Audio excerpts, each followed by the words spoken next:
Hi, good afternoon, everybody. This is Donna Wright with the Able Trust. We are excited about our Together We Thrive webinar. It'll be starting just a minute. We're going to give our guests a few more minutes here just to log on, so bear with us, and we will start in just about 1 minute.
All right, I think there's no time like the present. We're going to go ahead and begin today. I hope everybody can hear me all right. And welcome to our fifth and final Webinar Wednesday in our Disability Employment Awareness Month Webinar Wednesday series. Today's webinar is called Together We Thrive, ERGs, Bridging the Gap for People with Disabilities and Their Families. As I said, this has been part of the Able Trust Webinar Wednesday series, and we are really excited to close out the month of Disability Employment Month Awareness Month with you all today. And so I want to welcome all of our guests. I want to thank you for joining us today. Little quick housekeeping. Please be sure to use the Q&A feature in all of your submissions. We've got an incredible team that's fielding the questions and saving them for later. Without further ado, we're going to proceed. Next slide. As I mentioned, my name is Donna Wright, and I am our Vice President of Development and Marketing here at the Able Trust. I began my career in special education classroom, however, finding my final career path in the nonprofit world after our children were born and in school. I absolutely love working for the Able Trust, and our mission is very important and very personal to me. So I want to give you a little bit of background, if you haven't joined us before, about the Able Trust. Next slide. The Able Trust was created by the Florida legislature in 1990 as a DSO, or a direct service organization for vocational rehabilitation in Florida. Since our establishment, our work has focused on increasing the opportunities for Floridians with disabilities to join the workforce. Looking forward to the next 30 years of operation and beyond, the Able Trust is repositioning our work on disability employment by being the thought leader of workforce disability inclusion. Next slide. Our work at the Able Trust is to position ourselves as the state leader for disability employment. And that consists of three major strategic priorities: research, outreach, and capacity building. The Able Trust is the thought leader that shares data, not just economic data, but evidence-based research, which best practices. This will better equip us to make and meet our stakeholders where they are, and will help us to raise awareness, make connections, and build collaborations between employers, educators, career service providers, elected officials, community leaders, and more. Next slide. Research shows that about 1 out of every 4 individuals in the world has at least one disability.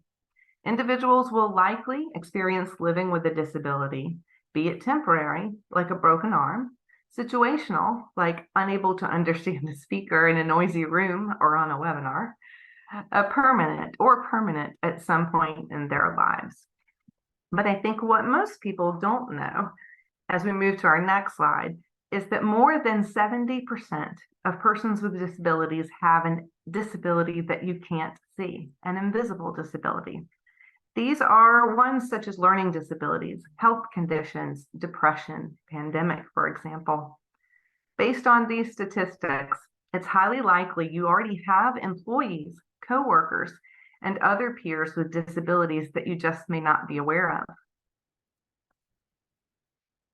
Keeping that statistic regarding invisible disabilities in mind, the Able Trust is a disability-neutral organization.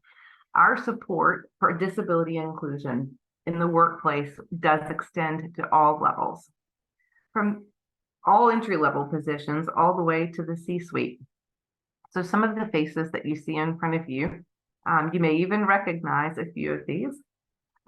You'll see I'm kind of going from my top left of my screen across and down. A college professor, a journalist, a fitness trainer and successful small business owner, a bagger at Publix, an ice cream shop owner, a nonprofit executive, a manufacturing machine operator, a hotel beverage cart attendant, a hospital therapy assistant, and an ICU nurse. The good news is that the number of Floridians with disability who are employed continues to increase each year. From 2017 to 2021, there was nearly a 20% increase. This is great news. You may have recently read about businesses targeting talent as they try to reach their hiring goals, and persons with disabilities are one of those key groups on which they focus their searches. We are already seeing the employment of persons with disabilities as business and industries leaders are looking to help them fill the workplace shortage. If we move over to our next slide, again, you heard me mention Disability Employment Awareness Month. And we want to continue the momentum that we were sharing with you before with that 20%. And to do this crucial thing, it's no better time of year than as we're coming off of Disability Employment Awareness Month. We at the Able Trust work all year round to promote disability employment. We had a great and productive time in the month of October, working with our partners across the state to shine a light on the contributions of Floridians with disabilities make to our workforce. Our theme for DEAM this year was fueling workplace ambition, demonstrating that people with disabilities are ambitious and have the work and skills and to make meaningful additions to the workforce. What a better way to start each workday than with a cup of tea or a cup of coffee or any beverage that fuels your day. So we ask, often, and throw it up in the chat if you want to. We get all kinds of different things. So what fuels your workplace ambition? It could be that cup of coffee or a little bit of caffeine. It could be a lot of things. It could be workplace culture. It could be knowing that you're doing a great job and receiving reinforcement at work. It could be a great salary that you're comfortable with that's meeting your needs. And so we want to hear from people, not just in the month of October each year, but all year long, about what fuels the workplace ambition. On the screen here too, you're going to see some of our sponsors once again that we just couldn't do the month of October and really year long without. And we'd be remiss if we didn't thank this outstanding slate of Disability Employment Awareness Month sponsors. They have done everything from joining us at events to help making Webinar Wednesdays and all of our time together in October a huge success. I actually believe we have a few of our sponsors joining us on our webinar today. And speaking of sponsors, we are thrilled to have a special guest to introduce our panelists today and to introduce the talk today. Miss Angela Perez, a Human Resource Officer and Strategic Project Lead for NextEra Energy. They are also one of our Trailblazer sponsors for DEAM. Angela has been with NextEra for over 20 plus years. Over the years, she's held positions in facilitation, instructional design, project management, leadership, and diversity and inclusion. In her current role, Angela oversees 12 employee resource groups and the Corporate Diversity and Inclusion Council, as well as the corporate engagement initiatives. She has a graduate degree from Palm Atlantic University and a BA in organizational leadership. She is a certified instructional designer, and she's earned her Six Sigma Yellow Belt. In her community, she serves on the executive board of the National Coalition of 100 Black Women Incorporated, the West Palm Beach chapter, and is a member of the Urban League Palm Beach County Guild. Angela could not be with us in person today, but she was kind enough to send over a message for us to welcome you today. So we're going to let that play. Hello, my name is Angela Perez, HR Strategic Project Lead for NextEra Energy. And on behalf of NextEra Energy, I want to welcome you to the Able Trust final webinar of their Webinar Wednesday series. Together we thrive, ERGs bridging gaps for people with disabilities and their families. At NextEra, we are long-standing partners and supporters of the Able Trust and a proud sponsor of Disability Employment Awareness Month, or DEAM as we call it. Disability and inclusion is important to NextEra because inclusion of people with diverse abilities is essential to how we innovate and come up with creative solutions to solve challenges and do business. Individuals with disabilities offer unique perspectives and are an important part of our company's diversity and inclusion strategy. The Alliance for People with Disabilities is our ERG, or Employee Resource Group, and we honor DEAM all year with the signature month and campaigns and events throughout the year to support the company's inclusion efforts for employees with disabilities. Employees with disabilities or individual disabilities are important to me because I have loved ones who also have disabilities that I have been able to see grow into adults and be a part of society, and society has treated them in a way that has made them feel like there is no disability and they're always included. Today, you will hear from 3 more outstanding companies in Florida who are committed to disability inclusion in the workplace, as well as supporting their employees who may have family members with a disability. I wish I could be there with you in person today, but I know you are in for a real treat, and I hope you take lots of great information. We commend the Able Trust on their mission and hope you enjoy. That was awesome. I wish that she could have joined us today. She was actually in flight at this time. Otherwise, she would have been here with her smiling face live. We're grateful for Florida Power and Light NextEra Energy. Now, let's get to the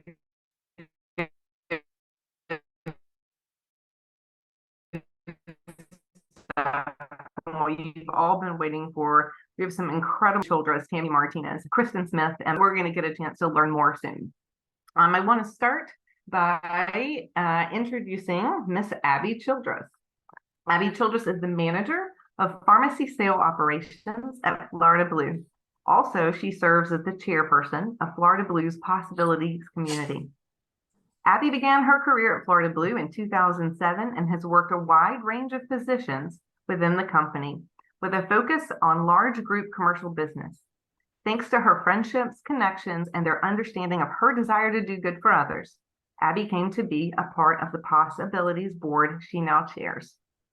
Through the Possibilities team and community, she has come to learn about disabilities and has used that knowledge to research and advocate for the best interests of individuals with disabilities at her company. I'm going to turn the floor or the screen over to you, Abby. Thank you. So as Donna was saying, I am the chair for Possibilities, and here at Possibilities, we are dedicated to supporting our employees, their families, our members, everyone and all Floridians, everyone that lives here, whether it's year-round, a few months out of the year, who have a disability, whether it's visible or invisible. And we use that to help teach our employees how to advocate not only for themselves, but those that they love and those that are in our communities that have disabilities. And I can speak to the advocacy part, like Donna was saying. I got involved with possibilities because I have a desire to help others, and I want to see my friends that have individuals in their lives with disabilities get treated just like everyone else. And so I was asked to join possibilities. Through that process, I learned a lot about myself and the fact that I actually have invisible disabilities, and I have not suffered, but I have had them for many, many years. I used to have severe migraines. I'd carry a migraine injection with me 24/7. That's how bad they were. And then I was just diagnosed with ADD recently. But through that process, it also helped me to learn what to look for and when to speak up and how to advocate for others. And I was able to help my son get an IEP in first grade for one prong of auditory processing disorder, and it's the competing sentences prong, which normally doesn't get diagnosed, especially in boys, until probably middle school. And at this point, he's a thriving fourth grader who probably would have already failed 2 grades at least if he had not been diagnosed and gotten the assistance that he requires in school.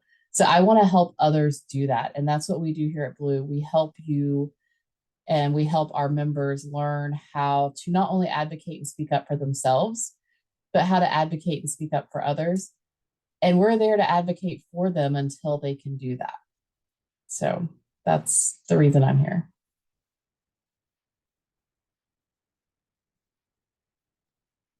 Thank you, Abby. I've had the chance to join the Possibilities group before on behalf of the Able Trust, and it's always eye-opening and enlightening and quite inspiring every time I see your face and I hear from you and that group. And so thank you for being here and sharing with us today.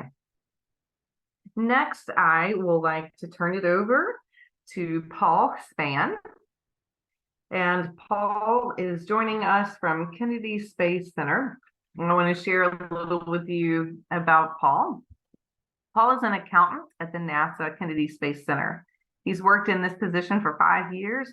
Born deaf and raised in Morristown, New Jersey, Paul attended the Rochester Institute of Technology in Rochester, New York, a school with support programs for the deaf or hard of hearing. He transferred to the University of South Florida in Tampa, where he completed a bachelor degree of science degree in management information systems. Paul ultimately completed his studies in 2013 with a Master of Science degree in accounting and financial services from the University of Maryland. Paul, turn it over to you.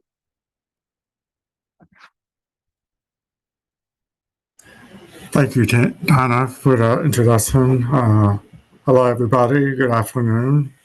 As you stated, Paul Spann from the Kennedy Space Center, and I'm happy to be here to share our experiences with our ERG group, which is the Employee Resource Group at Kennedy Space Center. I'm sorry that Nicole is not here.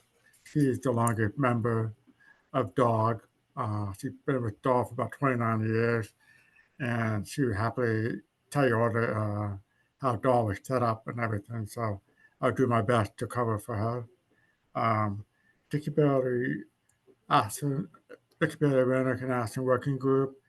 Our mission is to support and include all employees at Kennedy Space Center, which is part of NASA, to ensure that they have their needs met. Number one mission is to provide reasonable accommodation for people, all different types of disabilities. I just want to read what the mission is at Kennedy Space Center. We are committed to the empowerment, integration, employment, and full inclusion of every one of our employees with a disability. I've been involved with DOG since I started with the Kennedy Space Center 5 years ago.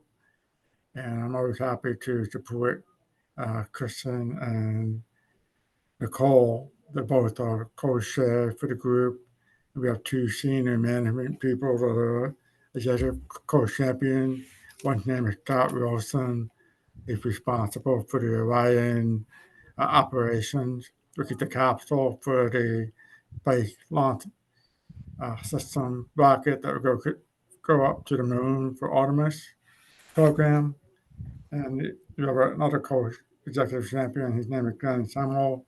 He's part of the Space Integration Group, Those two executive champions support everything that we do to bring awareness throughout the Kennedy Space Center for all people with disability and non-disability. Because I think we have about 30 or 40 members of the group. We meet on a quarterly basis. We supported several events for Nadine. We had one Nadine event on neurodiversity, which is becoming a very hot topic. I think everyone on the panel here can relate to neurodiversity. And the other one, we had a Nadine event. We talked about the cochlear implant. Nicole and I are both wear cochlear implants, and we tell people how it works and how it has improved. For me, it helped me improve my speech, and I can hear more. I have a Bluetooth technology, which is awesome to be able to hear music. About our EIG group, I just want to say one of the main benefits that everyone benefits from our group: employee, family, friends, caregiver, co-workers, provides a sense of community for family, friends, resources for all, and education. One event I'm very excited about, which is supported by ABA Trust. We're having a Disability Awareness Day on November 14th, where students with a disability age 16 and up all throughout Florida have an opportunity to come to the Kennedy Space Center and have a mentor, spend a day with a mentor. And we're very excited. Right now, we have 37 students attending, and we have 35 mentors. And I'm just really looking forward to that program. It's been my first year leading the day as a chairperson for the Disability Mentoring Day. And we have several people from Able Trust that are helping recruit the students. So I can't thank Able Trust enough for what they do, and I'm just impressed with everything they do and learning more about them from what Donna just mentioned today. I think I already talked about how we support EIG. We support the dog. Christian and I are part of the leadership team with Nicole, and we meet on a quarterly basis. And we're trying to gain more membership because a lot of people are retiring. So hopefully we can recruit more people to take their place. We are just so fortunate to work for Kennedy Space Center. We've been voted the #1 federal agency to work for in the federal government. And I'm very proud of that. And I think a big part of that is the inclusion value that NASA treasures. And it works for all of us. It makes us stronger as a team. And we all thrive. And I think I'd like to turn it over to Kristen, give her an opportunity to speak about Dog and herself. Kristen? Thanks, Paul. All right, as Paul mentioned, Nicole and I are co-chairs for the Disability Awareness and Working Group. Nicole couldn't be with us today, unfortunately. But some additional items to go over about our amazing ERG here at Kennedy Space Center. At NASA, individuals with disabilities are widely accepted. As Paul had mentioned, we have been voted the #1 place to work in the federal government, so very excited about that. And individuals with disabilities hold a range of different jobs at different levels within NASA, ranging from accountants to scientists to engineers. So very proud of our community and their expertise and what they've been providing to NASA. Also, one of the great reasons to have an employee resource group for those with disabilities can include, as Paul had mentioned, it's a sense of inclusion. You feel like you're part of a community. And it's not just for those with disabilities, but it's also for the caregivers or the family and friends as well, to have a group to go to learn about things, to find resources that may be helpful, or just to learn more about disabilities. Also, the dog leadership acts as an advocate for those within our workforce, especially if there are certain obstacles in the way for employees. It could be something like making sure there are parking spots that are big enough for accessible vehicles, or making your cubicle where you work accessible. For instance, I use a wheelchair, so making accommodations so my wheelchair would fit within my cube. Also making sure there are sign language interpreters as well for those that are hard of hearing. Also the leadership. We also strive to educate and notify supervisors about Schedule A training, which is important for hiring those with disabilities. So that's one of our goals that we continue to work on. And Kennedy Space Center also has a DEIA implementation plan. And within that plan, one of our goals is accessibility and accommodation to make sure any kind of new technology is compliant to Section 508 of the Rehabilitation Act. And also if there's any current technology that is non-compliant, to make sure that comes within compliance. So I'll leave it at that. And thank you for the opportunity today.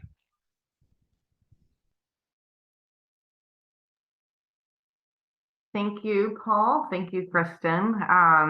Exciting to hear that statistic on being number one. We miss Nicole today, but really grateful to have you on. And now I'd like to turn it over to Tammy Martinez, and I want to tell you just a little bit about Tammy for a moment. Tammy Martinez is a total rewards leader for absence and disability management at Johnson & Johnson. And she is the incoming chairperson for the Alliance of Diverse Abilities Employee Resource Group in Tampa. Her primary responsibility is the day-to-day absence management service center and the oversight for service delivery while facilitating efficient operations. Prior to J&J, she worked for Aetna as well as a clinical manager in the specialty pharmacy area, providing support for implementation, management, and maintenance of specialty drug programs. She also served as a nurse manager with Aetna Disability Services, responsible for leading a team managing disability claims. Tammy has a Bachelor's of Science degree in nursing from Coe College in Cedar Rapids, Iowa. Tammy, we're really excited to have you here today. Thank you so much, Donna. And first and foremost, I'd like to thank you and the Able Trust for allowing me to join you as we work and partner together to really work towards expanding disability employment. Disability is a really core piece of everything I do. As a registered nurse, I've obviously worked with many people with multiple injuries or illnesses, whether that be acute or more chronic or permanent situations. And as my role at Johnson & Johnson, I am the total rewards leader for the disability and management for all leaves and disabilities. So I am frequently on a daily basis working with those that have a myriad of conditions. And on a personal note, I have family members that have disabilities as well. So it's really a passion of mine.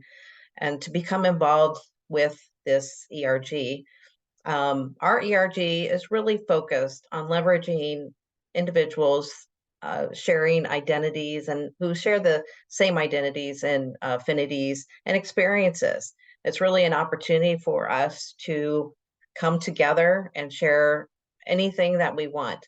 We meet on a monthly basis for our chapter meetings, and I'm very fortunate to have a strong leadership group that I work with on our ERG.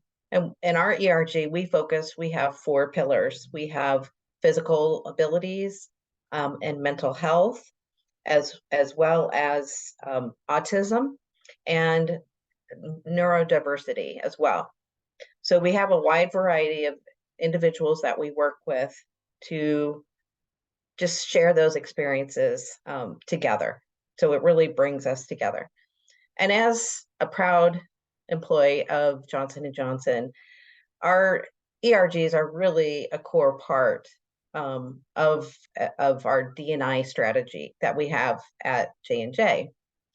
So our D&I, our diverse equity and inclusion strategy is really focused on accelerating global culture of inclusion, driving innovation and growth for our employees, and building a diverse workforce. This is something that we are always striving to do, as well as transforming talent. We know at J&J that no matter what you might be going through or you might be experiencing, we believe that there's a place for everyone in the workforce, and we're committed to that. So our ERG is really focused on our mission to come together to expand our workforce. And we are actually one of 12 ERGs. Again, our ERGs are an important part of our mission here at J&J, focusing on employees, as we feel like employees are a very critical part of what we do. Our credo is one that also encompasses the importance of our employees and what they mean to us. So it's a critical tenet of our credo.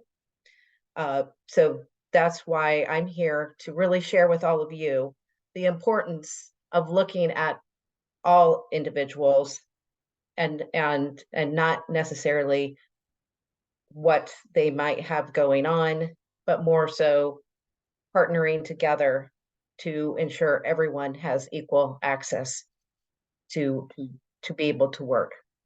So I want to thank you for your time. And with that, I'll turn it back over to Donna. Thank you, Tammy.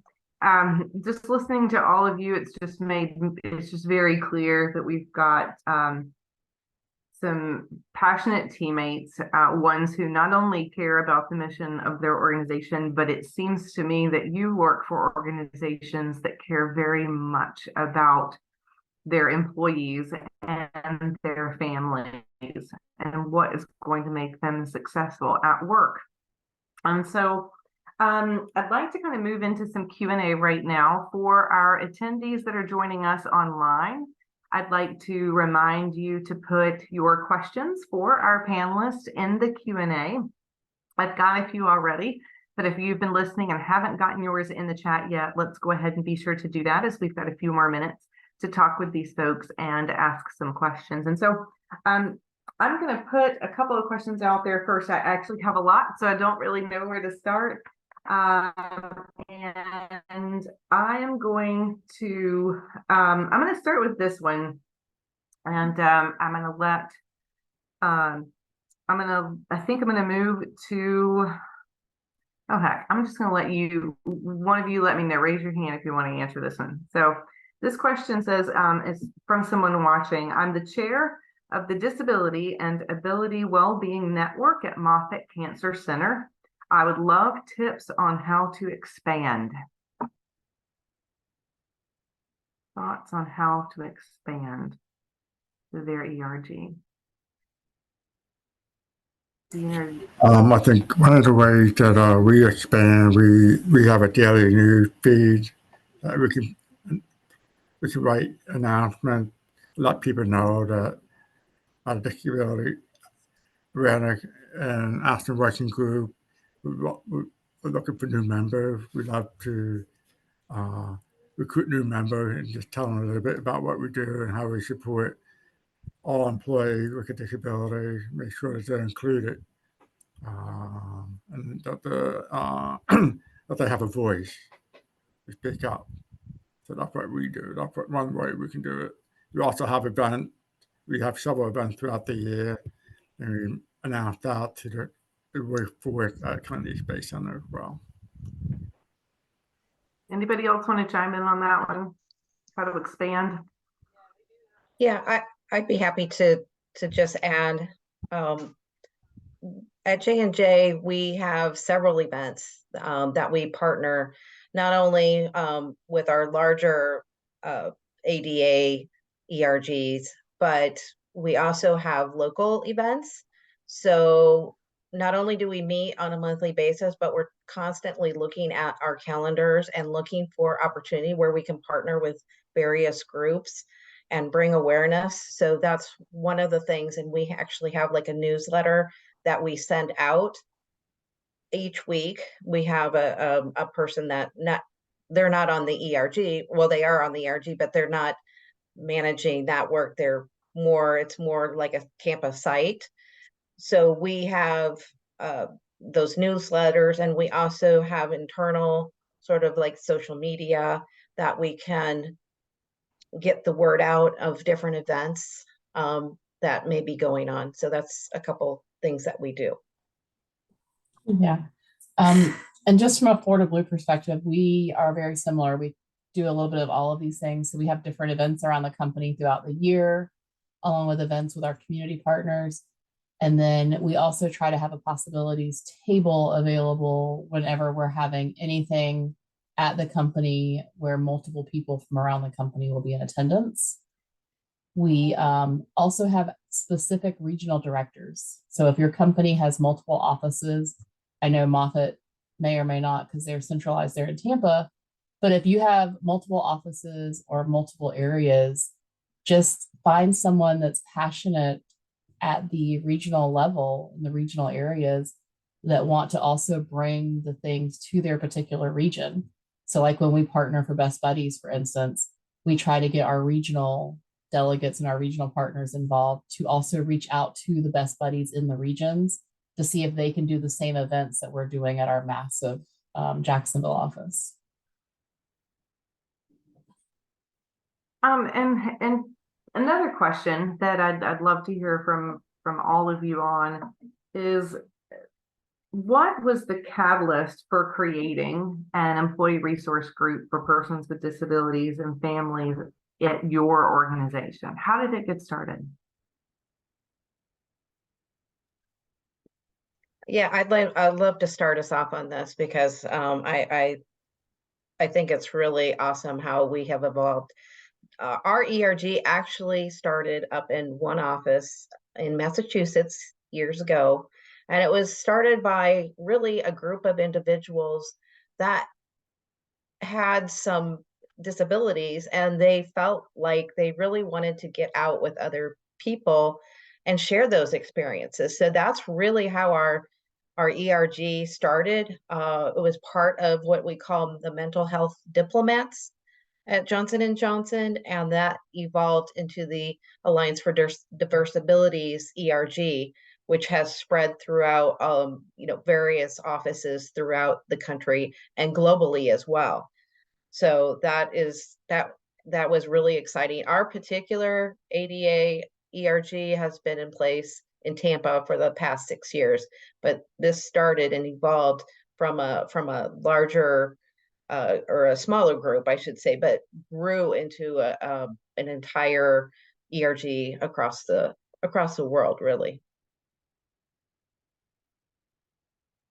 Anybody else on how your ERG started? What was the catalyst for that? Yeah, so this is Abby. For us, it was for people to have a voice, but it actually formed back in 2006 originally as part of a First Coast Business Leaders Network. And over 2 years of doing different employee surveys and business leader information, it was determined that creating an entire group of people within the employment to represent those that have disabilities or those that love people with disabilities. And so that's how Possibilities came about. We formed that particular group for Florida Blue. Well, our group, DOG, has been around for 31 years. I do not know how the history of how it started, but I imagine that it started when the ADA law came into effect in 1990. I believe that would have something to do with it. I don't know if Christian might be able to have more information on that. Christian. Yeah, I know the dog ERG. Part of the reason for its start was because a disability group is mandated by the federal government. So, to my knowledge, that was one of the starters for our ERG here at KSC. And then we can just tie that back to DOG's mission as well, that Paul had gone into detail earlier on. just being committed to our employees with disabilities. Thanks. I would also love to know any challenges. So this sounds like there's some momentum and good reasons for starting up the employee challenges in creating it, or any bumps in the road, and then if so, how you overcame those.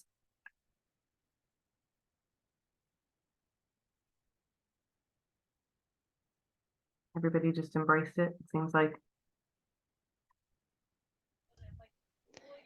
Well, I can speak to Dog again. As far as challenges go, for our ERG, Paul had touched on it earlier, is trying to maintain and grow our membership within our group, especially as people start to retire, and trying to, continue that outreach and interest in bringing more new members.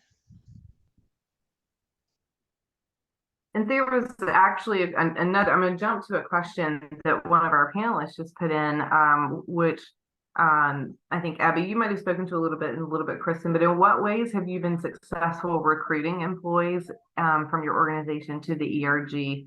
Are there tactics that you have found to deliver the most engagement from your employees?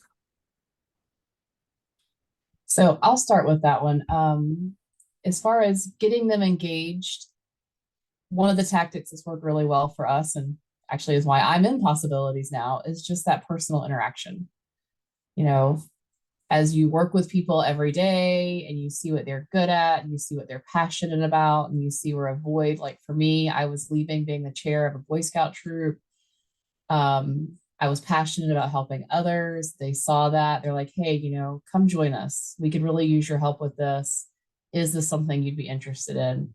So just that personal interaction and making that request, asking someone, or letting your leadership know that you have these open positions, and they're like, oh my gosh, I have the perfect fit for that. And then they reach out and ask that person, would you be interested in something like this? Things like that. But that also kind of leads to where we do have a slight bump in the road, especially after COVID, is not just getting the people into the ERG, because it's very easy to want to sign up for the ERG and be part of the newsletters, but getting them to be active in the ERG. And so that's something that our group is currently trying to overcome. We had a lot of activity and participation year round before COVID, when everybody was on campus. But now that everyone's virtual, it's been a little harder to get people back into the everyday, every month, every week kind of activity with the ERG. So.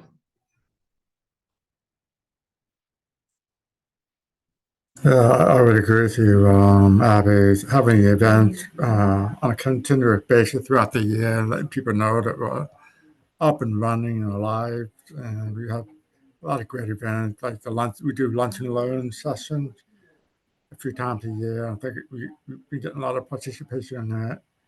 I think one of the big topics with neurodiversity, we did a lunch and learn back in April. And since that time, I think we've done 3 more lunch and learn with neurodiversity, and it's just becoming a very popular topic because neurodiversity covers a full range, anywhere from autism to ADHD to, what's that one, Asperger's syndrome. So they're all fit, and there's so many. I'm glad more awareness is being brought to that, especially people with dyslexia. I think dialectic. It's not that they're just a lot of intelligent people that just haven't had a chance to show their talent. So I'm very happy to see that coming on board. We have a lot of neurodiversity here at Kennedy Space Center. How has the leadership, so in the C-suite of the organizations that you all work for, reacted to, supported, engaged in not only the development of this ERG, but any others? I think the senior leaders of Kennedy Space Center, they're driving the DE, DEIA, to diversity, inclusion. That's really been a big topic, hot topic here, coming from headquarters in DC. And it filters down to each of the 10 centers throughout NASA. So they're very, very supportive. And each of our ERGs here at KSC have senior leaders, at least two senior leaders that are part of the leadership team. And again, the senior leaders are super supportive, help spread the word about events and encourage everybody to participate if you're able to. Same here with Florida Blue. We have every single ERG has a senior leader as their executive sponsor that helps support events and get events across. And then something that we started doing 3 years ago, I believe this is my 3rd year doing it, is we group our ERGs into 2 or 3 at a time, and we attend one of the board meetings with the CEO and his immediate staff and actually talk about our ERG and, you know, who's on our board, if we have any open positions, what our upcoming events are, what we'd like them to attend, what our goals are, or what we're striving to do, and how they can help us. And I know that just from doing that the last couple of years, I've actually had other senior leaders that are not part of our executive board reach out and they're like, hey, what do you need? What can I help you do with this? This has been my experience with disabilities, which has actually prompted additional ideas and community events and things that we have done. Yeah, I would add that we also have senior executive leadership support, as well as some of our local executives support as well. So that's important as we, you know, do activities and things like that. It's important for their involvement and support. I want to ask this question of all of you, and I think I'll start with you, Abby, and then move to Tammy, and then to Kennedy Space Center. What do you see on the horizon for possibilities? What do you see on the horizon for your ERG? I see a lot of opportunity for us to educate and grow, which we're already educating. That's part of our mission. But to Paul's earlier point, neurodiversity and neurodivergent, that has become a really hot topic, especially in the corporate world, because of everything that was learned during COVID. And so we're kind of behind the 8 ball to a certain extent. So we're trying to truly educate not just our fellow employees and our fellow community, but also senior leadership on reasons why we need to update our tactics and try to not only attract that talent, but make sure we have all the right pieces in place to retain that talent once we get them in. So I see a lot of that in our future. And then community-wise and employee-wise, just a lot of stuff that we can keep and have on hand as additional resources. So one of my passion projects for this next year coming up is to do a series on IEPs and 504s and EPs for your exceptional children, and have it recorded to where anyone can go back and access it at any time, even if they missed it. Because I'm finding through the IEP process personally, and I'm sure there's other employees that have the same problem, that if you don't know how to do the research or you don't know what you're looking for and you don't have a school that's necessarily hand feeding it to you, it's not the easiest process. And that's one stress that hopefully we can take off of people's plate, at least help them. So that's just an example of some of the additional stuff that we're going to be doing. Yeah, I'd like to also share my thoughts on that. I think I feel like our future is very bright and there's so much opportunity out there, and especially with the larger focus on mental health and that being one of our pillars. But I think it's critical to call out, because I think generally people, especially that are working, they have busy lives, but they don't know that there are so many other people that are probably going through their same experiences.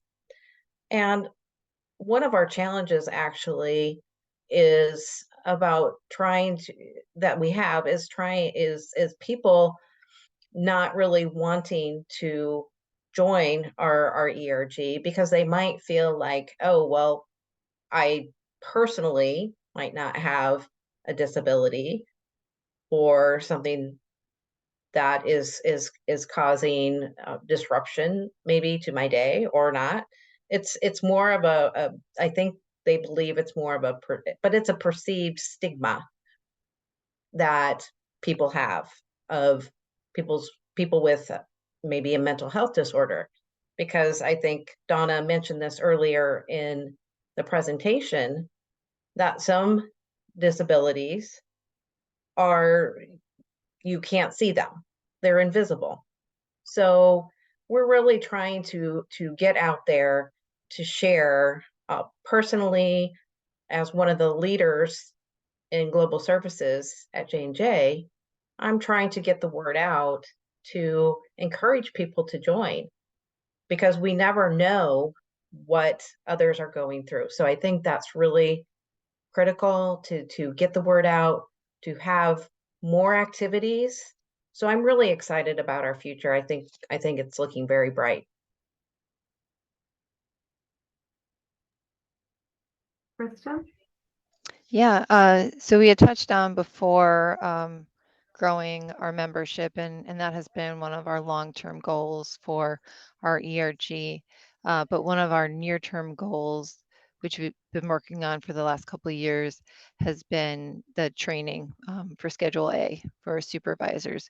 So they're aware of this rich pool of talent that exists within the disability community that they can tap into and bring to work within our agency. So that's one of the things that we're still striving to improve in the coming year too. So two more questions, and I think we're going to wrap up. I think we've got a lot that we could talk about. This has really been incredible. And if you don't have the actual data on it, that's okay. But if you can even speak anecdotally,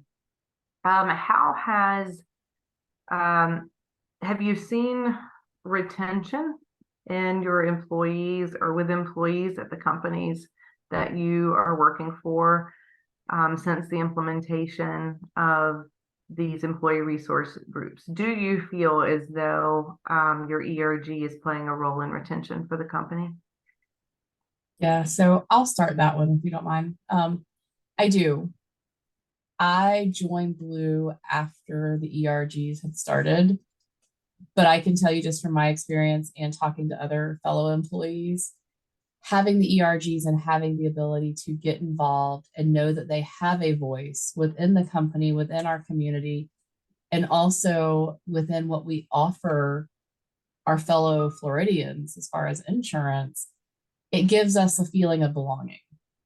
It gives us a feeling of purpose and that we are included. We are part of those larger decisions.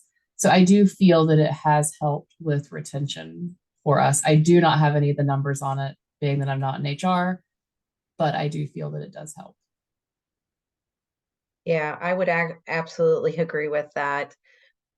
We do know that it has encouraged people to want to stay with us longer.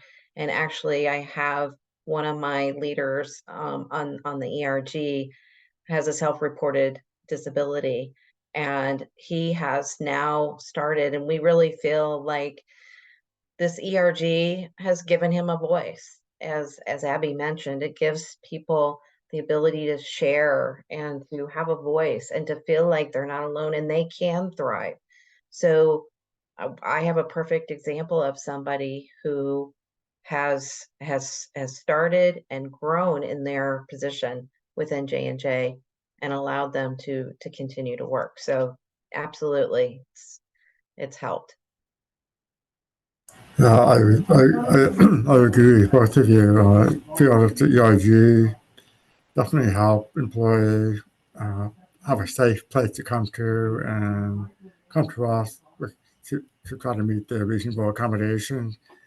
And with more awareness, and as Kristen has mentioned, with the Schedule A, once we make it more aware through the supervisor and lead throughout Kennedy Space Center, I think employees are becoming more comfortable coming to their supervisors whenever they have a reasonable accommodation request, that they will be supported by their supervisor and also be supported by the supervisors who do ERGs. It makes all of us stronger.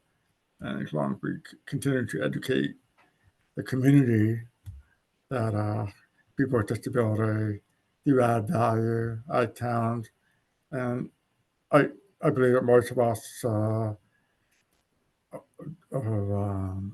a great work ethic to support the mission. Thanks.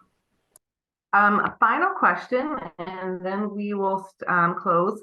There, for our viewers that do not have an employee resource group, or specifically for a small business. So most of you are working at companies where you just have this incredible leadership and resources and great HR teams to be able to help keep these teams going. And as you know, sometimes with our small businesses, the CEO might have 5 or 6 roles. The HR director may also have 5 or 6 roles. What would you suggest to a company or to a small business that didn't have an employee resource group? Just kind of, real quick, how to get started. Find someone with passion, someone that has a passion for either, in this case, people with disabilities, whether they have it themselves or they know or care for someone who does, or for whichever employee resource group you're trying to start. Find someone that has the passion, that wants to put the work in, because it's not always easy standing one up. It's not always easy reviving one, but with the right passion, you can find the right people to fit everything else, and the puzzle pieces will eventually fall into place.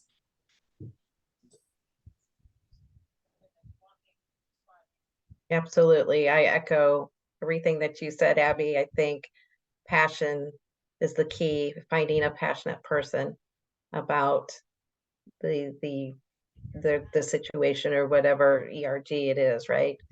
So maybe doing like a survey within the business might be something that you can kind of find out that way what people are interested in and where their passion lies, and then ask, maybe part of the survey could be, would you be willing to start whatever it happens to be, maybe it's mental health, whatever, but find the person that has the passion to move that forward. I think certainly we're very fortunate to have a lot of executive leadership support, but I think it can be done in a very small business as well, as long as you have the people that are willing to step up and be passionate and support it.